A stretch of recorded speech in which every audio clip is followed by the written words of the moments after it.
اعوذ باللہ من الشیطان الرجیم، بسم اللہ الرحمن الرحیم۔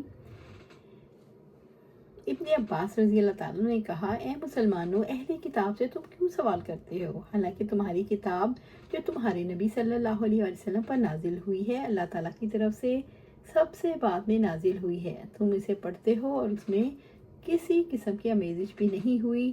اللہ تعالیٰ نے تمہیں پہلے ہی بتا دیا ہے۔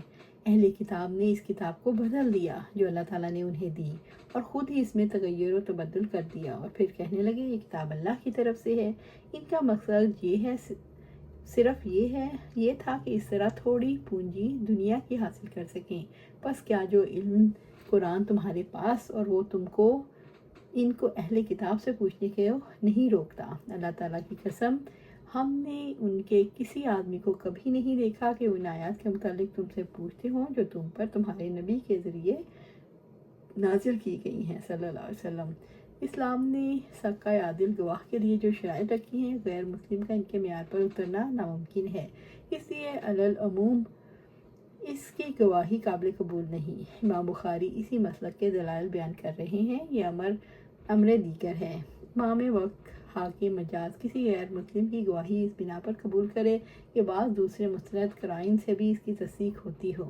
آپ صلی اللہ علیہ وسلم نے خود 4 یہودیوں کی گواہی پر ایک یہودی مرد اور یہودی عورت کو زنا کے جرم میں سنگساری کا حکم دیا۔ بہرحال قاعدہ کلیہ وہی ہے جو حضرت امام نے بیان فرمایا۔ مشکلات کے وقت قرآن اندازی کرنا۔ اللہ تعالیٰ کا ارشاد ہے جب وہ اپنی کلمے ڈالنے لگے قرآن اندازی کے لیے تاکہ فیصلہ کر سکے کہ مریم کی کفالت کون کرے۔ حضرت ابن عباس رضی اللہ تعالیٰ عنہ نے اس آیت مذکورہ کی تفسیر میں فرمایا، جب سب لوگوں نے نہر اردن میں اپنی اپنی قلم ڈالے تو تمام قلم پانی کے بہاؤ کے ساتھ بہہ گئے، لیکن زکریا علیہ السلام کا قلم اس بہاؤ میں اوپر آ گیا، اس لیے انہوں نے مریم علیہ السلام کی تربیت اپنے ذمہ لی، اور اللہ تعالیٰ کے ارشاد کے معنی ہے جو پس انہوں نے قرہ ڈالا۔ ابو ہریرہ رضی اللہ عنہ نے کہا، نبی صلی اللہ علیہ وسلم نے کسی مقدمے میں مدعی علیہ ہونے کی بنا پر کچھ لوگوں سے قسم کھانے کے لیے فرمایا تو سب ایک ساتھ آگے بڑھے، اس لیے آپ صلی اللہ علیہ وسلم نے ان میں قرہ ڈالنے کا حکم دیا تاکہ فیصلہ ہو کہ سب سے پہلے قسم کون آدمی کھائے۔ جمہور علماء کے نزدیک قطع نزاع کے لیے قرہ ڈالنا جائز اور مشروع ہے۔ ابن منظر نے حضرت امام ابو حنیفہ سے بھی اس کا جواز نقل کیا۔ بس آیات اور حدیث سے قرآن اندازی کا ثبوت ہے۔ اب اگر کوئی قرآن اندازی کا انکار کرے تو وہ خود غلطی میں مبتلا ہے۔ ہم سے عمر بن حفص بن غیاث نے بیان کیا، نعمان بن بشیر سے سنا، نبی صلی اللہ علیہ وسلم نے فرمایا، اللہ کی حدود میں سستی برتنے والے اور اس میں مبتلا ہو جانے والے کی مثال ایک ایسی قوم کی سی ہے جس نے ایک کشتی پر سفر کے لیے جگہ کے بارے میں قرآن اندازی کی، پھر نتیجے میں کچھ لوگ نیچے سوار ہوئے اور کچھ اوپر۔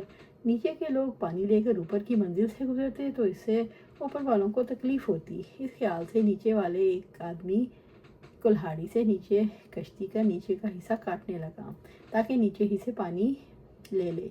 اب اوپر والے آئے اور کہنے لگے، یہ کیا کر رہے ہو؟ اس نے کہا، تم لوگوں کو میرے اوپر آنے جانے سے تکلیف ہوتی ہے اور میرے لیے بھی پانی ضروری ہے۔ اب اگر انہوں نے نیچے والے کا ہاتھ پکڑ لیا تو انہیں بھی نجات دی اور خود بھی نجات پائی، لیکن اگر اسے یوں ہی چھوڑ دیا تو انہیں بھی ہلاک کیا اور خود بھی ہلاک ہو گئے۔ اس سے قرآن اندازی کا ثبوت ہوا۔ حضرت امام کا اس حدیث کو یہاں لانے کا مقصد ہے کہ اس سے امر بالمعروف اور نہی عن المنکر کی تاکید شدید بھی ظاہر ہوئی۔ برائی کو روکنا ضروری ہے ورنہ اس کی لپیٹ میں سب ہی آ سکتے ہیں۔ طاقت ہو تو برائی کو ہاتھ سے روکا جائے ورنہ زبان سے روکنے کی کوشش کی جائے، یہ بھی نہ ہو سکے تو دل میں سے نفرت کی جائے۔